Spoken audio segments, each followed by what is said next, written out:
धरणगाव नगर परिषदेच्या स्थायी आणि विषय समित्यांची बिनविरोध निवड.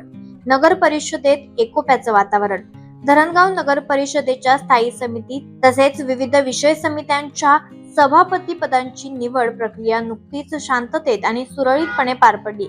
ही निवड प्रक्रिया पीठासन अधिकारी तथा तहसीलदार महेंद्र सूर्यवंशी यांच्या अध्यक्षतेखाली मुख्याधिकारी अमोल बागुल आणि कार्यालयीन अधीक्षक भिकन पारधी यांच्या उपस्थितीत संपन्न झाली. नगर परिषदेच्या स्थायी समितीच्या सभापतीपदी नगराध्यक्षांनाच स्थान दिलं जातं.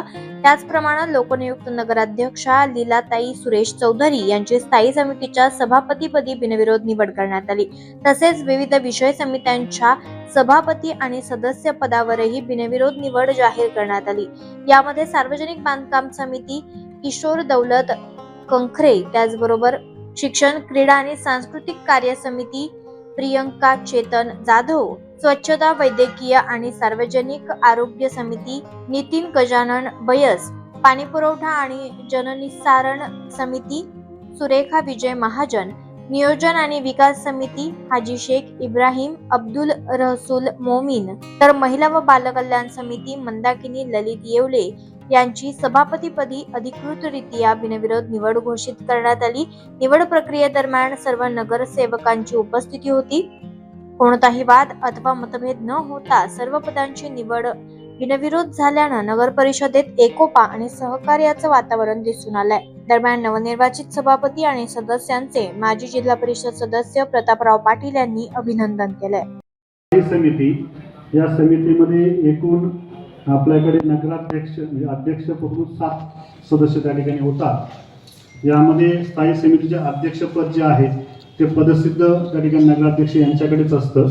त्यामुळे अध्यक्षांचं सर्वप्रथम अभिनंदन. त्यानंतर या समितीमध्ये जे सदस्य आहेत, स्थायी समितीमध्ये सदस्य पुढील प्रमाणे आहेत: महाजन सुरेखा विजय, कंखरे किशोर दौलत, जाधव प्रियंका चेतन, बयस नितीन गजानन, हाजी शेख इब्राहिम मोमीन अब्दुल रसूल आणि येवले मंदाकिनी ललित. तर या सर्व स्थायी समितीच्या सदस्यांचं देखील एकदा पीठासीन अधिकारी म्हणून मी नाव घोषित करत आहे. या सर्वांचं मनपूर्वक अभिनंदन करतो. सगळ्यांना चांगल्या कामासाठी भविष्यासाठी शुभेच्छा देतो. आजची जी प्रक्रिया आहे ती नगराध्यक्ष मॅडम, उपनगराध्यक्ष मॅडम तसेच सीओ साहेब यांच्या उपस्थितीत आणि आपण सर्व सन्माननीय नगर परिषद सदस्य या ठिकाणी उपस्थित राहिला. आपल्या उपस्थितीत अत्यंत शांततेने आणि खेळीमेळीच्या वातावरणात पार पडली. याबद्दल मला विशेष आनंद वाटत आहे. आपल्या सगळ्यांचं मनापासून अभिनंदन. खरं म्हणजे निवडणुकीच्या पहिल्या दिवसापासून शेवटचा टप्पा या ठिकाणी माझ्या वतीने पूर्ण झालेला आहे. आपल्याला चांगल्या कामासाठी शुभेच्छा देतो. आता हे पुढचं माझं अनौपचारिक बोलणं आहे. That is not on record. Loknayak news करिता विनोद रोकडे, धरणगाव. लोकनायक न्यूज